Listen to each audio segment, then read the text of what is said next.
बिस्मिल्लाहिर्रहमानिर्रहीम, अस्सलाम वालेकुम। शहबाज शरीफ लाख कोशिशों के बावजूद नेशनल सिक्योरिटी काउंसिल का एलामिया अपने हक में ना ला सके, इलेक्शन के खिलाफ ना ला सके। अब बात यहां तक पहुंची है कि इनसे अब इस्तीफा मांगा जा रहा है, इस्तीफा तलब किया जा रहा है वज़ीर आज़म शहबाज शरीफ से, जो इस्तीफा तलब कर रहे थे chief justice of Pakistan justice Umar Ata Bandial से। अब वक्त यह आ गया है कि उनसे उल्टा इस्तीफा मांगा जा रहा है। अब इसकी कई वजूहात हैं, माशी वजूहात भी हैं, वो आप देख रहे हैं। अब इस हवाले से सीनियर सहाफ़ी क्या कह रहे हैं नेशनल सिक्योरिटी कमेटी के हवाले से और दीगर मामलात के हवाले से, वो मैं आपके सामने रखता हूं।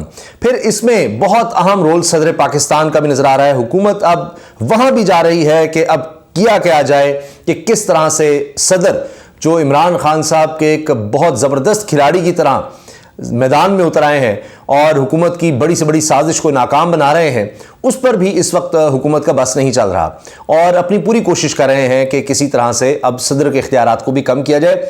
उसके लिए भी अब एक और कानून लाना चाह रहे हैं, जिस तरह से ये सुप्रीम कोर्ट के चीफ जस्टिस के हवाले से लेकर आए, तो बड़ी भाग दौड़ कर रहे हैं कि किसी तरह से मामलात को हम अपनी तरफ मोड़ सकें, लेकिन मुश्किलात इनको बहुत ज़्यादा नज़र आ रही हैं। पहली चीज़ ये, हारून रशीद साहब सीनियर तज्जियाकार, वो कहते हैं कि इस्टेब्लिशमेंट कभी भी इनका साथ नहीं देगी। ये जिस तरह सिलेक्शन से भाग रहे हैं, अगर इन पर तौहीन अदालत लगती है तो ये नहीं होगा कि अब इस्टेब्लिशमेंट सुप्रीम कोर्ट पर कोई हमलावर होने के लिए इनका साथ दे। इसके साथ साथ जनाब आरिफ मीर भट्टी साहब ये कह रहे हैं, लंदन के टाइम 7 बजे से आने वाली फ़ोन कॉल्स पर अभी तक राबता नहीं हो सका, गुस्सा तो बनता है।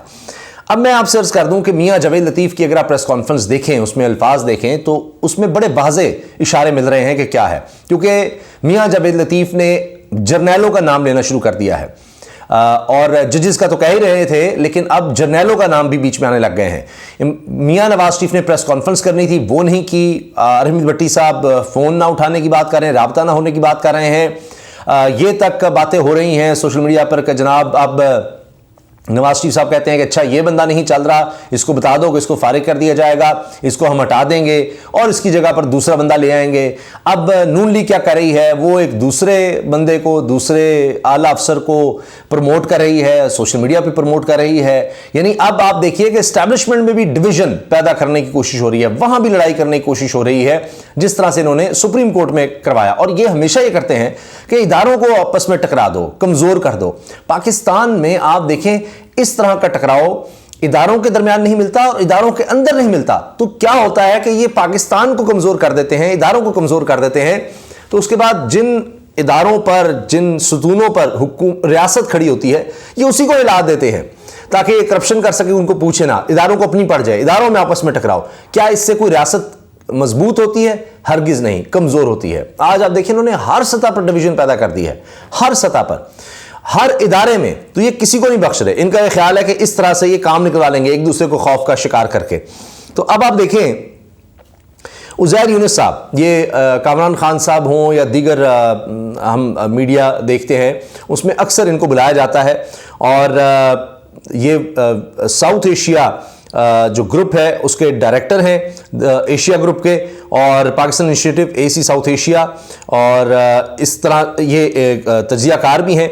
इन्होंने एक ट्वीट की जिसको कि अली खिजर साहब, जो कि बिजनेस रिकॉर्डर से वाबस्ता है, उन्होंने इसको लाइक भी किया है। ये लिखते हैं ji, some indications that there is growing distrust of Pindi in Islamabad. यानी इस्लामाबाद जो है, आप समझते हैं कि वफाकी हुकूमत इस्लामाबाद जो है वो पिंडी से खुश नहीं है। इसके बाज़े इशारे मजीद बढ़ते चले जा रहे हैं।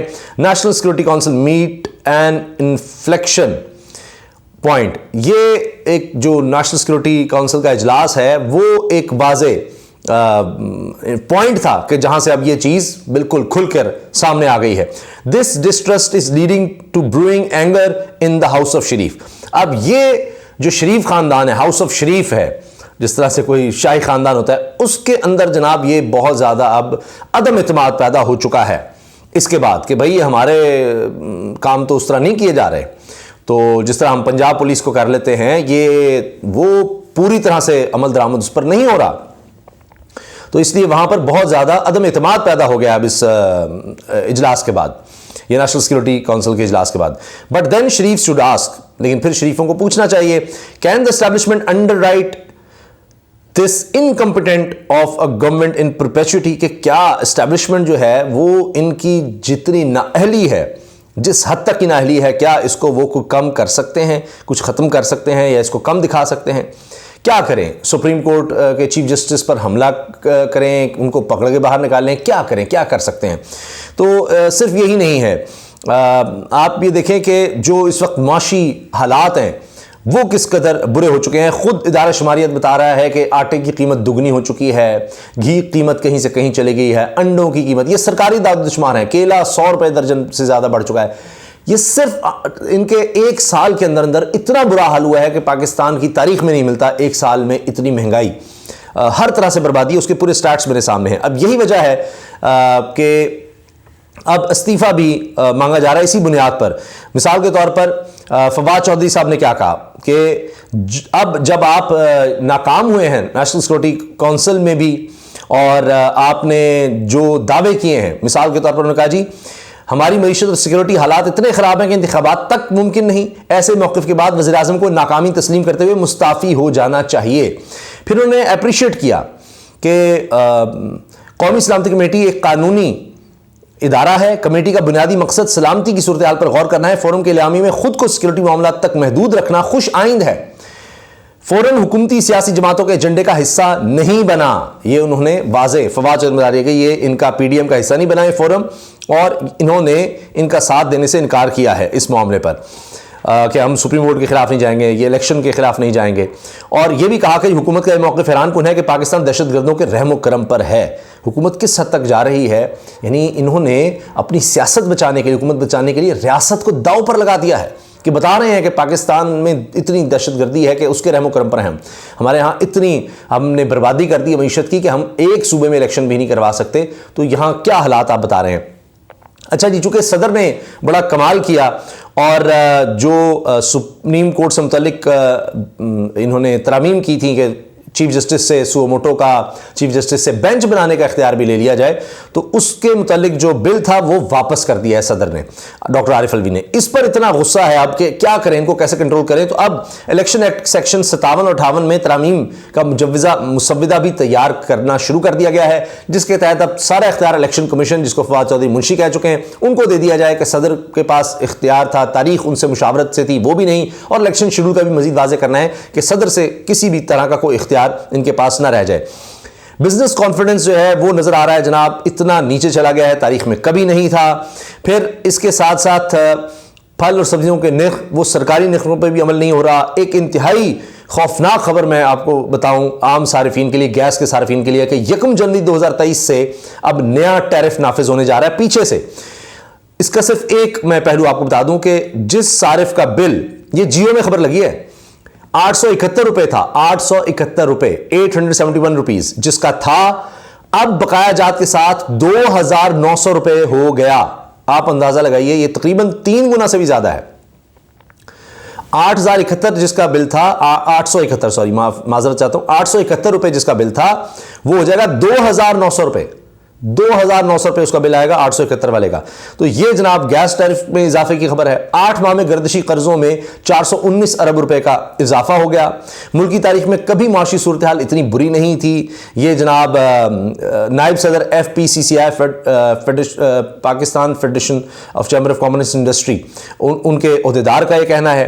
फिर एक साल में तकरीबन हर चीज़ की कीमत दुगनी हो चुकी है।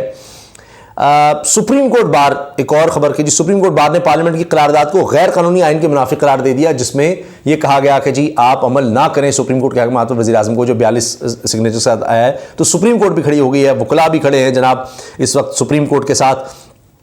अब हो ये रहा है कि हुकूमत ने सोचना शुरू कर दिया चीफ जस्टिस ऑफ पाकिस्तान समेत 4 जजेस के खिलाफ रेफरेंस तैयार करें इकट्ठा ही। ये पाकिस्तान की तारीख में पहली दफा होगा 4 जजेस के खिलाफ रेफरेंस इकट्ठा तैयार किया जा रहा है। ये इतने खौफजदा हैं, तो इस पर भी इनको एस्टैब्लिशमेंट उस तरह से सपोर्ट करती शायद नजर नहीं आएगी। हारून रशीद साहब कह रहे हैं, क्योंकि ये अब हद कर रहे हैं, जिस तरह खुद तो कर रहे हैं लेकिन पता नहीं कितना चाह रहे हैं कि वो आए। अब जाहिर है कि हर एक की कोई ना कोई तो हद होती है, कितना साथ दिया जा सकता है। मुस्लिम लीग नून के लिए एक और परेशानी है जी। मुस्लिम लीग नून खैबर पख्तूनख्वा इख्तिलाफात के शिकार अहम रहनुमाओं को शो कॉज नोटिस जारी कर दिए हैं। बड़े बड़े अहदेदार, बड़े बड़े अहदों पर रहने वाले जो नून लीग के थे, उनको शो कॉज नोटिस चले गए हैं। नून लीग को अपनी पड़ी हुई है, अंदर बहुत ज्यादा लड़ाई है। इसके अलावा पाकिस्तान पीपल्स पार्टी एक तरफ है, वो कहते हैं जी मुज़ाकरात करें इमरान खान साहब से, मौलाना कहते हैं नहीं करने, नून लीग कहते हैं नहीं करने, वो एक अलग लड़ाई पड़ी हुई है।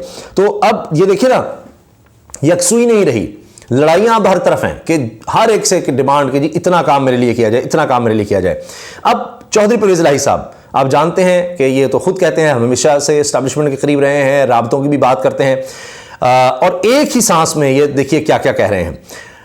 पाकिस्तानी फौज ने आज से ज्यादा मुश्किल हालात में भी इलेक्शन में सिक्योरिटी दे दी है। अब ये देखिए, फौज की एक से तर्जुमानी करते हुए, पाकिस्तानी फौज ने आज से ज्यादा मुश्किल हालात में भी इलेक्शन में सिक्योरिटी दी है।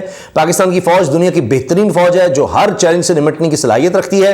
अफवाज पाकिस्तान ने हर महाज पर मुल्क दुश्मनों और दहशतगर्दों को शिकस्त दी है। सुप्रीम कोर्ट ने इदारों की रिपोर्ट देखकर ही इलेक्शन कराने का फैसला दिया है। सुप्रीम कोर्ट ने इदारों की रिपोर्ट देख ली है। अब इदारे की तरफ से कोई नेशनल सिक्योरिटी काउंसिल में भी कोई इनकार नहीं आ सका। पीडीएम हुकूमत ने अपनी गैर आईनी रविश न बदली तो अवाम इसके खिलाफ रास्त इकदाम करेंगे। शहबाज शरीफ इलेक्शन से बचने के लिए इदारों का इमेज तबाह कर रहे हैं। हमारे इदारे इतने कमजोर नहीं कि एक सूबाई इलेक्शन में सिक्योरिटी ना दे सकें, यानी इतना बदनाम ना करें। चीफ जस्टिस ने आइन की पासदारी की, वो क्यों इस्तीफा दें? इस्तीफा शहबाज शरीफ दें जो आइन को पामाल कर रहे हैं। चीफ जस्टिस से इस्तीफा मांगने से पहले हुकूमत अपने गिरबान में झांके। चीफ जस्टिस सुप्रीम कोर्ट से इस्तीफे का मुतालबा करने वाले खुद अदालती मफरूर हैं। नवाज शरीफ किस मुंह से इस्तीफे का मुतालबा कर रहे हैं? वो एक बार फिर 90 वाली तारीख दोहराना चाहते हैं। अब मियां जावेद लतीफ साहब, आप जानते हैं कि वो बाकायदा तौर पर मरीम साहिबा और नवाज शरीफ का असल तर्जुमान है। जो बातें उन्होंने खुद नहीं करनी होती या नहीं कर पाते उनके थ्रू करवाते हैं। तो अब जर्नैलों का नाम ले लेकर उन पर तनकीद कर रहे हैं कि सारा किया दरा उनका है। फिर वो कह रहे हैं जी मियां नवाज शरीफ के बगैर नहीं इलेक्शन होने चाहिए। इसका मतलब है कि वो इलेक्शन होते देख रहे हैं और मियां नवाज शरीफ साहब की वापसी अभी तक नहीं हो सकी। वो जो लंदन प्लान था उस पर अमल दरामद नहीं हो सका। ये बार बार ये कहा जा रहा है, बार बार कहा जा रहा है, और उसके लिए ये कह रहे हैं कि जी फौरी तौर पर कोई तरमीम करें, कोई जजेस इस तरह से रास्ता निकालें, और वो नहीं निकल रहा। और कहते हैं जब तक आप ये नहीं करेंगे तो हमें काम करके दिया जाए। तो अपनी कारकर्दगी की इतनी सिफर है कि अब ये जो डिमांड्स कर रहे हैं वो नहीं हो पा रही, उस हद तक नहीं जाया जा रहा। इस पर इनको बहुत ज़्यादा गुस्सा है और माशी इशारे बद से बदतर हो रहे हैं। जब ऐसे हालात होंगे तो कौन इनकी मदद कर सकेगा, कौन आगे आ सकेगा? अब तो ये हाल हो गया है कि आसिफ किरमानी जैसे लोग जो फाइलें उठा कर सिर्फ फिरते थे नवाज शरीफ साहब की, नून लीग के रहनुमा, वो कहते हैं जी फौरी तौर पर इलेक्शन ना जाना बड़ी गलती थी। नून लीगी रहनुमा का एतराफ़, अब ये एतराफ़ ही कर रहे हैं। सपोर्ट इनकी कम होती जा रही है और लगता यह है कि शहबाज शरीफ साहब को नाअहली से नहीं बचाया जा सकेगा और या तो उनको इस्तीफ़ा देना होगा या फिर उनको नाअहली का सामना करना पड़ेगा। इसके अलावा और कोई दूसरा रास्ता नहीं नज़र आ रहा। जब आप सुप्रीम कोर्ट की सरहनी खिलाफ वर्जी करेंगे, जो ये कर सकते थे, जहाँ जहाँ पैसा चला सकते थे, जहाँ जहाँ धौंस धमकी, लालच, जो भी कर सकते थे वो ये कर चुके हैं। अब आप देखिए कि खुद ही ये इदारों के सरबराहान के ख़िलाफ़ अब जा रहे हैं और उनके हवाले से ख़बरें चलवा रहे हैं, किसी को प्रमोट कर रहे हैं, किसी को उठा रहे हैं सोशल मीडिया पर, दूसरे के ख़िलाफ़ आ रहे हैं कि जी उसको हटा देंगे, ये कर देंगे, वो कर देंगे। और नेशनल सिक्योरिटी काउंसिल में जो इनकी उम्मीदें पूरी नहीं हुई उसका भी गुस्सा निकाला जा रहा है और पैगामात भेजे जा रहे हैं कि नहीं ये आपने हमारा काम नहीं किया तो आपकी हम छुट्टी करा देंगे। तो ये इस वक्त ताज़ा तरीन डेवलपमेंट्स हैं, ताज़ा तरीन सूरत हाल है। सीनियर सहाफ़ी जिनमें आरिफ मीर भट्टी साहब, हारून रशीद साहब क्या कह रहे हैं और दीगर ज़राए से जो ख़बरें आ रही हैं, मुस्तंद लोग क्या कह रहे हैं, वो भी मैंने आपके सामने रखा है। तो लिहाजा उसके बाद जो मायूसी है उसमें अब जाहिर है कि जिस तरह आपने देखा चीफ जस्टिस के ख़िलाफ़ वो नहीं मान रहे तो वो किया जा रहा है। इसी तरह आप ये देख रहे हैं कि जो भी 100% ये कह रहे हैं नहीं पूरा काम हमें करके दें, वो माइनस इमरान खान वाला वो क्यों नहीं हो सका, वो क्यों नहीं हमें करके दे रहे या उस हद तक क्यों नहीं जा रहे जिस हद तक हमने कहा था या हम चाह रहे हैं। तो इस वजह से जनाब ये अब लड़ाई बढ़ती चली जा रही है। अल्लाह हाफिज़।